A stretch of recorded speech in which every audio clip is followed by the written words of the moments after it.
अपनिया अपनिया कहा लंघ गया। उस तो बाद सानू कोई पता नहीं। फिर कहना भी तुसीं आ इन्ना सरमाया इकट्ठा करिया, इन्ने पैसे इकट्ठे करी बैठे हो, ਇਹਦਾ जुर्माना दो कहना मैं 2 ਲੱਖ। कहते भी बिल्कुल गलत, तेनों एक पंजी नहीं मिलती। संगत का पैसा, संगत का पैसा सी कोई किसी गरीब लड़की का ब्याह है, कोई होर पुण्यदान का काम है, उत्थे असीं ला सकते हाँ। कोई मंदिर पैंदा है, कोई मसीत पैंदी है तेरी, कोई गुरु घर पैंदा, कोई धर्मशाला पैंदी है, उत्थे असीं संगत का पैसा ला सकते हाँ। पर जे तूं कहे जुर्माना, जे साडे गुरु नानक की गद्दी जुर्माना देगी फिर रह की गया, फिर तुसीं किहनूं बख्शोगे? असीं तैनूं जुर्माना नहीं देना, ये काम असीं नहीं हो कर सकते। कहना भी फिर ऐ करो, एक अद्धी कलमे मुहम्मद की सिफत है जिहड़ी वो लिख दो भी कोई गल नहीं, राजा ने अंदर झुक जाओ, साडे मूहरे झुक जाओ भी असीं तुहानूं माफ कर देंगे, डरो ना, कोई गल नहीं। वो कहते बादशाह जहांगीर तू गल्लां किहदे नाल करदा है, किहनूं कहना तू झुक जाओ? ओए गुरु नानक की गद्दी है, तेरे वर्गे हजारां झुकदे ने साडे आखे आ के अंमृतसर, तू सानूं झुकाउणा कित्थे फरदा तू? तू तां ऐ लगदा जिवें बच्चा जिहा बोलदा हुंदा, कोई अनपढ़ जवाक हुंदा। कहता मैं मैनूं अनपढ़, मैं दिल्ली का बादशाह, मैं मूर्ख। कहते भी तेरे तो मूर्ख कौन हो? और सचखंड तो ले गया बटाल तक गुरु नानक की गद्दी की बड़ाई होंदी है, तो मैंने भी साडे मूहरे झुक जाओ? नहीं झुकदे, झुकदे नहीं हुकूमत अगे, आशिक मर्द फकीर कदे। कहना भी वो तो कहना भी नहीं, साडे पैरी हथ लाओ, राजियां दे झुको, जिवें महाराज नूं कह रहा ना जहांगीर बादशाह, जिवें हरदा मच गया देख के भी आ की हो गया, जिवें कहना भी साडे अगे झुको, मेरी कविता इउं बयान होंदी है। मच गया जिगर पापी जहांगीर दा, चलिया ना जावे तेज तस्वीर दा, चलिया ना जावे तेज तस्वीर दा, दागले अपना जगया काश तो, सुता काले अपना जगया काश तो, बादशाह नाल बैर पाया काश तो, बादशाह नाल बैर पाया काश तो। कोसरों की फौज भी करी संभाल है, मुलाकात कीती दे के तान मार है, मुलाकात कीती दे के तान मार है। बागियां नूं लंगर छकाया काश तो, बागियां नूं लंगर छकाया काश तो, बादशाह नाल बैर पाया काश तो, बादशाह नाल बैर पाया काश तो। राज दी असीस तुसीं दित्ती उस नूं, भोगना पऊगा कीते होए दोस नूं, भोगना पऊगा कीते होए दोस नूं। मत्थे उत्ते तिलक लगाया काश तो, मत्थे उत्ते तिलक लगाया काश तो, बादशाह नाल बैर पाया काश तो, बादशाह नाल बैर पाया काश तो। बाणी जेड़ी तुसीं गुरु दी रचाई है, होर किसे वेद में ना मैनूं ध्याई है, होर किसे वेद में ना मैनूं ध्याई है। सुता शेर अपना जगाया काश तो, सुता शेर बणी दा जगाया काश तो, बादशाह नाल बैर पाया काश तो, बादशाह नाल बैर पाया काश तो। थोड़ी कोई हिंदू सदा न कम दी हो, थोड़ी कोई हिंदू सदा न कम दी, ਇਹਦੇ ਵਿੱਚ ਲਿਖੋ ਕਲਮੇ ਮੁਹੰਮਦੀ, ਇਹਦੇ ਵਿੱਚ ਲਿਖੋ ਕਲਮੇ ਮੁਹੰਮਦੀ। अल्लाह पाक दिल चो बुलाया काश तो, अल्लाह पाक दिल चो बुलाया काश तो, बादशाह नाल बैर पाया काश तो, बादशाह नाल बैर पाया काश तो। ਲਾਇਆ ਜੁਰਮਾਨਾ ਸੋਨੂੰ 2 ਲੱਖ ਦਾ, ਲੱਗ ਜਾਊਗਾ ਪਤਾ ਨਾਲ ਤੁਹਾਡੇ ਪੱਖ ਦਾ, ਲੱਗ ਜਾਊਗਾ ਪਤਾ ਨਾਲ ਤੁਹਾਡੇ ਪੱਖ ਦਾ। कट्ठा कीता ए ना शर्माया काश तो, कट्ठा कीता ए ना शर्माया काश तो, बादशाह नाल बैर पाया काश तो, बादशाह नाल बैर पाया काश तो। ਮਿੱਠੇ ਹੋਏ ਨਿਸ਼ਾਨੇ ਸਾਰੇ ਟਾਉਣੇ ਪੈਣਗੇ, ਮਿੱਠੇ ਹੋਏ ਨਿਸ਼ਾਨੇ ਸਾਰੇ ਟਾਉਣੇ ਪੈਣਗੇ, ਰਾਜਿਆਂ ਦੇ ਪੈਰੀ ਹੱਥ ਲਾਉਣੇ ਪੈਣਗੇ, ਰਾਜਿਆਂ ਦੇ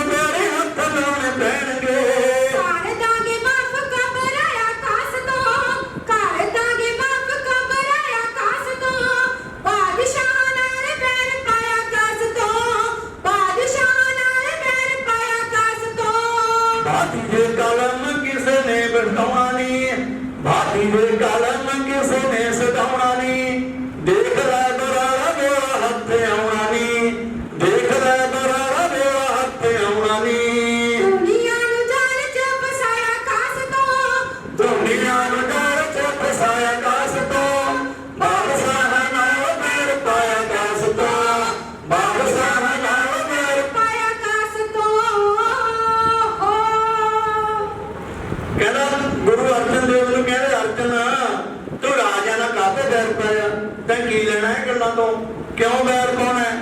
ਤੂੰ ਆ ਕੇ ਝੁਕ ਜਾ, ਸਾਡੇ ਚਰਨੀ ਝੁਕ ਜਾ, ਤੈਨੂੰ ਮਾਫ ਕਰ ਦਿਆਂਗੇ। ਉਹ ਕਹਿੰਦਾ ਤੁਸੀਂ ਬੋਲਦੇ ਕਿੱਥੇ ਹੋ ਬਾਦਸ਼ਾਹ ਸਾਹਿਬ, ਕਿਹੜੀ ਗੱਲ ਬੋਲਦੇ ਹੋ, ਕਿਹੜੇ ਸਟੇਸ਼ਨ ਤੋਂ ਬੋਲਦੇ ਹੋ? ਉਹ ਗੁਰੂ ਨਾਨਕ ਦੀ ਗੱਦੀ ਕਦੇ ਝੁਕਦੀ ਆ ਕਿਸੇ ਦੇ ਦਰ ਤੇ? ਅੱਜ ਤੱਕ ਝੁਕੀ ਆ ਕਦੇ ਗੁਰੂ ਨਾਨਕ ਦੀ ਗੱਦੀ? ਨਹੀਂ ਝੁਕੀ ਨਾ ਕਿਸੇ ਦੇ। ਕਹਿੰਦਾ ਵੀ ਇਹ ਕੀ ਗੱਲ ਬਣੀ? ਉਹਨੇ ਦੇਖਿਆ ਵੀ ਇਹ ਤਾਂ ਮੇਰੇ ਉੱਪਰ ਦੀ ਪੈਂਦਾ, ਵੀ ਇਹ ਲੋਟ ਨਹੀਂ ਆਉਣਾ ਕੰਮ, ਵੀ ਇਹ ਤਾਂ ਮੈਨੂੰ ਕੋਈ ਸਵਾਲ ਜਵਾਬ ਆਉਣ ਨਹੀਂ ਦਿੰਦਾ। ਕਹਿੰਦਾ ਵੀ ਹੋਰ ਕੋਈ ਹੱਲ ਨਹੀਂ, ਗੱਲਾਂ ਤਿੰਨ ਨੇ, ਜਾਂ ਤਾਂ ਗੁਰੂ ਗ੍ਰੰਥ ਸਾਹਿਬ ਦੇ ਵਿੱਚ ਮੁਹੰਮਦ ਸਾਹਿਬ ਦੀ ਸਿਫਤ ਲਿਖ ਦਿਓ, ਜਾਂ ਜੁਰਮਾਨਾ ਦੇ ਦਿਓ 2 ਲੱਖ ਰੁਪਏ ਦਾ, ਜਾਂ ਫਿਰ ਚੰਦ ਦੀ ਲੜਕੀ ਦਾ ਜਿਹੜਾ ਰਿਸ਼ਤਾ ਉਹ ਮਨਜ਼ੂਰ ਕਰ ਦਿਓ। ਮਹਾਰਾਜ ਕਹਿੰਦੇ ਵੀ ਗੱਲ ਸੁਣ, ਨਾ ਤਾਂ ਅਸੀਂ ਇੱਕ ਅੱਖਰ ਵੀ ਗੁਬਾਣੀ ਦਾ ਕੱਢੀਏ ਨਾ ਪਾਈਏ, ਜਿਹੜੀ ਧੁਰ ਦਰਗਾਹਾਂ ਆਈ ਆ ਉਹੀ ਰਹੂਗੀ। ਦੂਜੇ ਨੰਬਰ ਤੇ ਤੂੰ ਜੁਰਮਾਨਾ ਕਹਿਣਾ 1 ਪੈਸਾ ਨਹੀਂ ਦਿੰਦੇ। ਉਹਨੇ ਗੁਰੂ ਨਾਨਕ ਦੀ ਗੱਦੀ ਜੁਰਮਾਨਾ ਦੇਣ ਲੱਗੀ, ਦੁਨੀਆ ਤੇ ਰਹੋ ਕੌਣ? ਗੁਰੂ ਨਾਨਕ ਦੀ ਗੱਦੀ ਜੁਰਮਾਨਾ ਨਹੀਂ ਦਿੰਦੀ, ਹਾਂ ਮਦਦ ਕਰ ਸਕਦੀ ਹੈ, ਤੈਨੂੰ ਮਦਦ ਦੀ ਲੋੜ ਨਹੀਂ। ਤੂੰ ਕਿਹੜਾ ਹਿਸਾਬ ਨਾਲ 2 ਲੱਖ ਮੰਗਦਾ ਹੈ? ਤੂੰ ਬੋਲਦਾ ਕਿੱਥੋਂ ਆ? ਤੂੰ ਕਿਹਦੇ ਨਾਲ ਬੋਲਦਾ? ਤੈਨੂੰ ਇਹ ਨਹੀਂ ਪਤਾ ਵੀ ਤੂੰ ਬੋਲਦਾ ਕਿਹਦੇ ਨਾਲ ਹੈ? ਉਹ ਗੁਰੂ ਨਾਨਕ ਦੀ ਗੱਦੀ ਦੀ ਬੰਦ ਨਹੀਂ ਬੋਲਦਾ, ਕਿਹਦੇ ਨਾਲ ਤੂੰ ਗੱਲ ਕਰਦਾ ਹੈ? ਤੇਰੀ ਪਾਵਰ ਕੀ ਹੈ? ਤੂੰ ਹੱਥ ਜੁਰਮਾਨਾ ਲਏਗਾ, ਕਿਹੜੀ ਗੱਲ ਤੋਂ ਕਰਦਾ? ਕਹਿੰਦਾ ਵੀ ਜੇ ਬਚਣਾ ਮੌਤ ਤੋਂ ਬਚਣਾ ਤਾਂ ਫਿਰ ਕੰਮ ਤਾਂ ਹੋਊਗਾ ਹੀ, ਵੀ ਜੁਰਮਾਨਾ ਦੇਣਾ ਪਊਗਾ, ਫਿਰ ਰਾਜਿਆਂ ਦੇ ਪੈਰੀਆਂ ਫੜਾਉਣੇ ਪੈਣਗੇ। ਉਹ ਕਹਿੰਦਾ ਬਿਲਕੁਲ ਨਹੀਂ ਹੋ ਸਕਦਾ ਕਦੇ, ਉਹ ਝੁਕਦੇ ਨਹੀਂ ਹਕੂਮਤ ਅੱਗੇ, ਆਸਕ ਮਰਦ ਫਕੀਰ ਕਦੋਂ। ਕਹਿੰਦਾ ਤੈਨੂੰ ਪਤਾ ਵੀ ਫਕੀਰ ਕੌਣ ਹੁੰਦਾ? ਹੱਥ ਟੱਪੇ ਔਲੀਆ, ਬੇਹੱਦ ਟੱਪੇ ਪੀਰ, ਹੱਥ ਬੇਹੱਦ ਦੋਨੋਂ ਟੱਪੇ, ਉਹਦਾ ਨਾਮ ਫਕੀਰ। ਉਹਨੂੰ ਕਿਹਨੂੰ ਝੁਕਾਉਣਾ ਹੈ? ਇੱਕ ਰੱਬ ਦੇ ਫਕੀਰਾਂ ਨੂੰ ਝੁਕਾਉਣਾ ਆਪਣੇ ਚਰਨਾਂ 'ਚ? ਤੂੰ ਹੋਵੇਗਾ ਰਾਜਾ, ਤੂੰ ਤਾਂ ਇੱਕ ਰਾਜ ਦਾ ਰਾਜਾ ਹੈ, ਤੇਰੇ ਵਰਗੇ ਹਜ਼ਾਰਾਂ ਕੋਟ ਬ੍ਰਹਮਣਾਂ ਦਾ ਰਾਜ ਹੈ ਸਾਡੇ ਮੱਥੇ ਲੱਗਦੇ ਨੇ ਆ ਕੇ, ਗੁਰੂ ਨਾਨਕ ਦੀ ਗੱਦੀ ਦੇ ਆ ਕੇ ਮੱਥੇ ਲੱਗਦੇ ਨੇ, ਖੰਡਾ ਬ੍ਰਹਮੰਡਾਂ ਦੇ ਰਾਜੇ। ਤੂੰ ਕੀ ਚੀਜ਼ ਹੈ? ਤੇਰੇ ਕੋਲ ਇੱਕ ਦਿੱਲੀ ਦਾ ਰਾਜ ਹੈ, ਕੋਈ ਗੱਲ ਨਹੀਂ ਕਿ ਚੁਟਕੀ ਚ ਰਾਜ ਕਰ ਦਿਆਂਗੇ, ਪਰ ਨਹੀਂ ਭਾਣਾ ਮੰਨਣਾ, ਤੂੰ ਜੋ ਕਰਨਾ ਕਰ। ਹੁਣ ਜਹਾਂਗੀਰ ਨੂੰ ਜਿਵੇਂ ਜਵਾਬ ਦਿੰਦੇ ਨੇ ਨਾ ਵੀ ਝੁਕਦੇ ਨਹੀਂ ਹਕੂਮਤ ਅੱਗੇ, ਆਸਕ ਮਰਦ ਫਕੀਰ ਕਦੇ। ਜਹਾਂਗੀਰ ਨੂੰ ਕਹਿਣ ਪਾਤਸ਼ਾਹ ਕਿਉਂ ਕਰਦਾ ਮਨ ਮਰਜੀ ਓਏ, ਦੁਜਕ ਦੇ ਵਿੱਚ ਸਰਦੇ ਪਰਦੇ ਜੋ ਕਰਦੇ ਖੁਦ ਗਰਜੀ ਓਏ, ਦੁਜਕ ਦੇ ਵਿੱਚ ਸਰਦੇ ਪਰਦੇ ਜੋ ਕਰਦੇ ਖੁਦ ਗਰਜੀ ਓਏ। ਮੁਰਝੀ ਨਾ ਚੜਦੀ ਤਿੱਖੀ ਗਈ ਕਮਾਨੋਂ ਤੀਰ ਕਦੇ, ਝੁਕਦੇ ਨਹੀਂ ਹਕੂਮਤ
ਤੇ ਮਰਦ ਤੇ ਫਕੀਰ ਇਹ ਕਦੇ ਵੀ ਕਿਸੇ ਦੇ ਅੱਗੇ ਝੁਕਦੇ ਨਹੀਂ। ਤੂੰ ਕੌਣ ਹੈ ਸਾਨੂੰ ਝੁਕਾਉਣ ਵਾਲਾ? ਜਹਾਂਗੀਰ ਨੇ ਜਾਂ ਗੱਲਾਂ ਕਰੀਆਂ ਦੋ ਚਾਰ, ਉਹਨੇ ਦੇਖਿਆ ਵੀ ਮੈਂ ਗੱਲਾਂ ਦੇ ਵਿੱਚ ਇਹਨਾਂ ਨੂੰ ਨਹੀਂ ਜਿੱਤ ਸਕਦਾ। ਪ੍ਰਭਾਵਿਤ ਹੋ ਗਿਆ ਗੱਲਾਂ ਤੋਂ। ਕਹਿੰਦਾ ਵੀ ਜਿਹੜੀ ਤੁਸੀਂ ਬਾਣੀ ਰਚੀਆਂ ਹੋਰ ਕਿਸੇ ਦੇਸ਼ ਚ ਮੈਨੂੰ ਇਹ ਗੱਲਾਂ ਇੱਥੇ ਆਈਆਂ ਨਹੀਂ। ਕਹਿੰਦਾ ਵੀ ਉਹ ਸਿੱਧੀ ਪ੍ਰਮਾਤਮਾ ਵੱਲੋਂ ਆਈ ਹੈ ਨਹੀਂ। ਜਿਹੜੀ ਸਿੱਧੀ ਪ੍ਰਮਾਤਮਾ ਵੱਲੋਂ ਆਈ ਹੈ ਤੈਨੂੰ ਉੱਥੋਂ ਹੀ ਮਿਲਣਗੀਆਂ ਨਾ। ਤੂੰ ਦਰਸ਼ਨ ਕਰਕੇ ਤਾਂ ਦੇਖ, ਕਦੇ ਅੰਮ੍ਰਿਤਸਰ ਆਈ ਸਾਡੇ, ਫਿਰ ਤੈਨੂੰ ਪਤਾ ਲੱਗੂ। ਲੰਗਰ ਵੀ ਛਕਾਵਾਂਗੇ, ਤੈਨੂੰ ਸਭ ਕੁਝ ਕਰਾਂਗੇ, ਦਰਸ਼ਨ ਵੀ ਕਰੀ। ਬਾਦਸ਼ਾਹ ਨਰਮ ਹੋ ਗਿਆ। ਉਹਨੇ ਦੇਖਿਆ ਵੀ ਮੈਂ ਇਹਨਾਂ ਨੂੰ ਜਿੱਤ ਨਹੀਂ ਸਕਦਾ। ਉਹਨੇ ਫਿਰ ਉੱਥੇ ਇੱਕ ਸਕੀਮ ਕਰੀ, ਆਪਣੀ ਦਿਮਾਗ ਲੜਾਇਆ, ਕਿਉਂਕਿ ਰਾਜੇ ਦਿਮਾਗ ਵਾਲੇ ਹੁੰਦੇ ਨੇ। ਉਹ ਚੰਦੂ ਨੂੰ ਸੱਦਿਆ ਉਹਨੇ ਕੋਲੇ, ਕਹਿੰਦਾ ਵਜ਼ੀਰ ਸਾਹਿਬ ਗੱਲ ਸੁਣੋ, ਤੁਸੀਂ ਵੀ ਹਿੰਦੂ ਇਹ ਵੀ ਹਿੰਦੂ, ਛੋਟੀ ਆਪਸੀ ਲੜਾਈ। ਕਹਿੰਦਾ ਵੀ ਮੈਂ ਕਹਿੰਦਾ ਰਾਜਸਥਾਨ ਦੇ ਦੌਰੇ ਤੇ ਉੱਧਰ ਬਗਾਵਤ ਹੋ ਰਹੀ ਆ, ਵੀ ਤੂੰ ਇਹਨੂੰ ਜਿਹੜੀ ਮਰਜ਼ੀ ਸਜ਼ਾ ਤੇ ਕੁਛ ਕੰਮ ਨਾ ਕਰ, ਤੇਰੇ ਹਵਾਲੇ ਕਰਕੇ ਮੈਂ ਚੱਲਿਆ।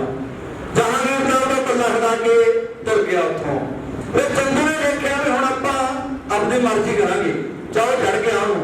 ਫਿਰ ਉਹਨੇ ਬੱਗੀ ਲਿਆਂਦੀ, ਪਹਿਲਾਂ ਤਾਂ ਬੱਗੀ ਦੇ ਵਿੱਚ ਬਿਠਾਇਆ ਗੁਰੂ ਅਰਜਨ ਦੇਵ ਜੀ ਨੂੰ, ਆਪਣੇ ਘਰੇ ਲੈ ਗਿਆ। ਘਰੇ ਲੈ ਆ ਕੇ ਕਹਿੰਦੇ ਨੇ ਵੀ ਸਾਮ ਦਾਮ ਦੰਡ ਭੋਗ ਸਾਰੀਆਂ ਚੀਜ਼ਾਂ ਵਰਤਦਾ। ਉਹ ਕਹਿੰਦਾ ਵੀ ਪਹਿਲਾਂ ਤਾਂ ਮੈਂ ਇਹਨਾਂ ਨੂੰ ਪਿਆਰ ਨਾਲ ਚਾਲ ਨਾਲ ਇਹਨਾਂ ਨੂੰ ਉਹ ਵਡਿਆ ਕੇ ਦੇਖਦਾ ਵੀ ਨਹੀਂ ਬਾਅਦ ਦੀਆਂ ਗੱਲਾਂ ਦੁਨੀਆਂ ਨੇ। ਕਹਿੰਦਾ ਮਹਾਰਾਜ ਵੀ ਤੁਸੀਂ ਦੇਖੋ ਗੁਰੂ ਨਾਨਕ ਦੀ ਗੱਦੀ ਤੇ ਬੈਠੇ ਹੋ, ਵੀ ਦੇਖੋ ਮੇਰੀ ਬੇਟੀ ਦਾ ਮਿਲ ਗਿਆ ਰਿਸ਼ਤਾ। ਇਹ ਗੱਲਾਂ ਸਾਨੂੰ ਵੀ ਪਤਾ ਵੀ ਮੇਰੀ ਲੜਕੀ ਨੂੰ ਲੱਗ ਗਿਆ ਦਾਗ। ਕਹਿੰਦਾ ਮਹਾਰਾਜ ਮੈਂ ਇੱਕ ਬੇਨਤੀ ਕਰਦਾ। ਜਿੱਥੇ ਫਿਰ ਬੇਨਤੀ ਆ ਗਈ ਨਾ, ਉੱਥੇ ਤਾਂ ਫਿਰ ਗੁਰੂ ਆਪਣਾ ਆਪ ਹੀ ਕੁਰਬਾਨ ਕਰ ਦਿੰਦੇ ਨੇ। ਫਿਰ ਕੋਈ ਕਹਾਣੀ ਨਹੀਂ। ਜਾਂ ਬੇਨਤੀ ਕਰਦਾ ਕਹਿੰਦੇ ਫਿਰ ਕਰ, ਫਿਰ ਕੋਈ ਗੱਲ ਨਹੀਂ। ਕਹਿੰਦਾ ਜੀ ਮੇਰੀ ਲੜਕੀ ਦਾ ਕਿਸੇ ਨੇ ਰਿਸ਼ਤਾ ਨਹੀਂ ਲੈਣਾ। ਇਹ ਗੱਲ ਤਾਂ ਸਾਨੂੰ ਵੀ ਪਤਾ ਵੀ ਛੋਟੇ ਸੱਖਣੇ ਤਾਂ ਹੋਈ ਨਹੀਂ ਲੈਣਾ। ਉਹਦਾ ਕਹਿਣਗੇ ਵੀ ਗੁਰੂ ਨੇ ਜਵਾਬ ਦਿੱਤਾ ਵੀ ਇੱਕ ਵਾਰ ਉਹਨੇ ਜਿਹੜੀ ਹਾਂ ਹੋ ਗਈ ਸੀ ਤਾਂ ਸਾਡੀ ਮਾਤਾ ਵੀ ਮੇਰੀ ਲੜਕੀ ਦਾ ਕਿਸੇ ਨੇ ਸਿੱਖ ਨੇ ਰਿਸ਼ਤਾ ਨਹੀਂ ਲੈਣਾ। ਵੀ ਹਿੰਦੂਆਂ ਨੇ ਤਾਂ ਨਹੀਂ ਲੈਣਾ ਵੀ ਇਹਦੀ ਲੜਕੀ ਤਾਂ ਸਾਨੂੰ ਮੋੜਤਾ, ਵੀ ਇਹ ਤਾਂ ਕਰਨ ਵਾਲੀ ਨਹੀਂ ਸੀਗੀ, ਵੀ ਇਹ ਤਾਂ ਬੇਟਾ ਆ ਗਿਆ, ਵੀ ਮੇਰੀ ਲੜਕੀ ਘਰੇ ਬੈਠੀ ਰਹਿ ਜੂ, ਵੀ ਤੁਸੀਂ ਬੇਨਤੀ ਆ ਮੇਰੀ ਵੀ ਮੇਰੀ ਲੜਕੀ ਦਾ ਰਿਸ਼ਤਾ ਮਨਜ਼ੂਰ ਕਰ ਲਓ। ਮਹਾਰਾਜ ਕਹਿੰਦੇ ਵੀ ਇੱਥੇ ਆ ਨਾ, ਜੇ ਬੇਨਤੀ ਕਰਦੇ ਨਾ ਫਿਰ ਸੁਣ ਲੈ, ਤੇਰੀ ਲੜਕੀ ਦਾ ਰਿਸ਼ਤਾ ਤਾਂ ਚੱਲੇ ਕੁਛ ਨਹੀਂ। ਤੂੰ ਤਾਂ ਕਹਿੰਦਾ ਵੀ ਲੜਕੀ ਦਾ ਰਿਸ਼ਤਾ ਮਨਜ਼ੂਰ ਕਰ ਲਓ, ਤੂੰ ਮੰਨ ਲੈ ਵੀ ਤੇਰੀ ਲੜਕੀ ਦਾ ਰਿਸ਼ਤਾ ਮਨਜ਼ੂਰ ਹੋ ਗਿਆ। ਜੇ ਤੂੰ ਇੱਥੇ ਆਉਣਾ ਨਾ, ਤੇਰੀ ਲੜਕੀ ਦਾ ਰਿਸ਼ਤਾ ਮਨਜ਼ੂਰ ਹੋ ਗਿਆ, ਪਰ ਜੋ ਕੁਛ ਤੈਨੂੰ ਮਿਲਣਾ ਹੈ ਉਹਦੇ ਬਾਰੇ ਤਾਂ ਤੈਨੂੰ ਗਿਆਨ ਹੀ ਨਹੀਂ ਅਜੇ। ਤੂੰ ਤਾਂ ਲੜਕੀ ਦੇ ਇਕੱਲੇ ਰਿਸ਼ਤੇ ਤੇ ਖੜਾ ਨਾ, ਪਰ ਤੈਨੂੰ ਤਾਂ ਬਹੁਤ ਕੁਛ ਮਿਲਣਾ ਹੈ। ਉਹ ਹਜ਼ਾਰਾਂ ਰਾਜੇ ਮਹਾਰਾਜੇ ਹੱਥ ਬੰਨ੍ਹਦੇ ਨੇ ਗੁਰੂ ਨਾਨਕ ਦੇ ਗੱਦੇ ਨੂੰ ਘਰੇ ਚਰਨ ਪਾਉਣ ਵਾਸਤੇ। ਕਿਸੇ ਦੇ ਜਾਂਦੇ ਨਹੀਂ ਘਰੇ, ਕਿਸੇ ਰਾਜੇ ਦੇ ਘਰੇ ਨਹੀਂ ਜਾਂਦੇ। ਮਿੰਨਤਾਂ ਕਰਦੇ ਨੇ ਆ ਸਾਡੇ ਚਰਨ ਪਾਓ। ਉਹ ਗੁਰੂ ਨਾਨਕ ਦੀ ਪੰਜਵੀਂ ਜੋਤ ਤੱਕ ਤੇਰੇ ਘਰੋਂ ਬੈਠੀ ਆ, ਤੂੰ ਕਰਮ ਚੰਗੇ ਕਿਹਦੇ ਹੋਣਗੇ? ਤੂੰ ਤਾਂ ਮੰਗਦਾ ਨਾ ਕਹਿਣਾ ਮੇਰੀ ਲੜਕੀ ਦਾ ਰਿਸ਼ਤਾ ਕਰ ਦੋ। ਉਹ ਤੈਨੂੰ ਤਾਂ ਸੱਚਖੰਡ ਦੇ ਦਰਵਾਜ਼ੇ ਖੋਲ ਦਿੰਦੇ ਆ, ਵੜ ਜਾ ਲੈਣਾ ਨਾ, ਸਿੱਧਾ ਸੱਚਖੰਡ ਨੂੰ ਜਾ। ਪਰ ਇੱਕ ਕੰਮ ਕਰ ਲੈ ਜਿਹੜਾ ਤੈਨੂੰ ਅਸੀਂ ਕਹਿੰਦੇ ਆ। ਕਹਿੰਦਾ ਮਹਾਰਾਜ ਕੰਮ ਉਹ ਕਿਹੜਾ ਕੰਮ ਕਰਾਂ ਕਿ ਮੈਂ ਤਾਂ ਬੇਨਤੀ ਕਰਦਾ ਤੁਹਾਨੂੰ ਮੇਰੀ ਲੜਕੀ ਦਾ ਰਿਸ਼ਤਾ ਲਾਓ। ਕਹਿੰਦੇ ਵੀ ਰਿਸ਼ਤਾ ਤੇਰੀ ਲੜਕੀ ਦਾ ਅਸੀਂ ਨਹੀਂ ਮੁਕਰਾਇਆ, ਅਸੀਂ ਨਹੀਂ ਜਵਾਬ ਦਿੱਤਾ, ਨਾ ਅਸੀਂ ਹਾਂ ਕਰੀ ਹੈ ਨਾ ਅਸੀਂ ਜਵਾਬ ਦਿੱਤਾ। ਤੂੰ ਅੰਮ੍ਰਿਤਸਰ ਵਗ ਜਾ ਕੇ ਬਾਬਾ ਬੁੱਢਾ ਹੋਰਾਂ ਨੂੰ ਮਿੰਨਤਾਂ ਕਰ, ਉਹਨਾਂ ਦੇ ਚਰਨਾਂ ਦੀ ਧੂੜ ਹੋ ਜਾ, ਉਹਨਾਂ ਸਿੱਖਾਂ ਤੋਂ ਮਾਫੀ ਮੰਗ ਲੈ, ਉਹ ਤੈਨੂੰ ਮਾਫ ਕਰ ਦੇਣਗੇ। ਤੇਰਾ ਰਿਸ਼ਤਾ ਤੈਨੂੰ ਸੱਚਖੰਡ ਦਾ ਟਿਕਟ ਦੇ ਦਿਆਂਗੇ। ਰਿਸ਼ਤੇ ਦੀ ਕਿਹੜੀ ਗੱਲ ਆ? ਰਿਸ਼ਤਾ ਮੇਰਾ ਹੋ ਗਿਆ, ਪਰ ਇੱਕ ਕੰਮ ਕਰ ਲੈ, ਜਿਹੜਾ ਕੰਮ ਹੁਣ ਗੁਰੂ ਅਰਜਨ ਦੇਵ ਜੀ ਚੰਦੂ ਨੂੰ ਕਹਿ ਰਹੇ ਨੇ ਉਹ ਕਵਿਤਾ ਦੇ ਵਿੱਚ ਬਿਆਨ ਇਉਂ ਹੁੰਦਾ ਹੈ। ਪਾਪੀ ਚੰਦੂ ਦੇ ਦਵਾਰ ਜਾ ਕੇ ਬੈਠ ਗਏ ਦੁਤਾਰ, ਸੋਮਾ ਮੰਗਦਾ ਦਿਆਂ ਦਾ ਬੋਲੀ ਸੱਚੀ ਸਰਕਾਰ। ਸੋਮਾ ਮੰਗਦਾ ਦਿਆਂ ਦਾ ਬੋਲੀ ਸੱਚੀ ਸਰਕਾਰ। ਸਤਿਗੁਰ ਬੋਲੇ ਪਿਆਰੇ ਕਾਟੋ ਹੋਇਆ ਮਜਬੂਰ, ਮਾਫੀ ਮੰਗ ਲੈ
ਮੰਗ ਲੈ ਹੋ ਜਾ ਸੰਗਤਾਂ ਦੀ ਤੋੜ ਮਾਫੀ ਮੰਗ ਲੈ।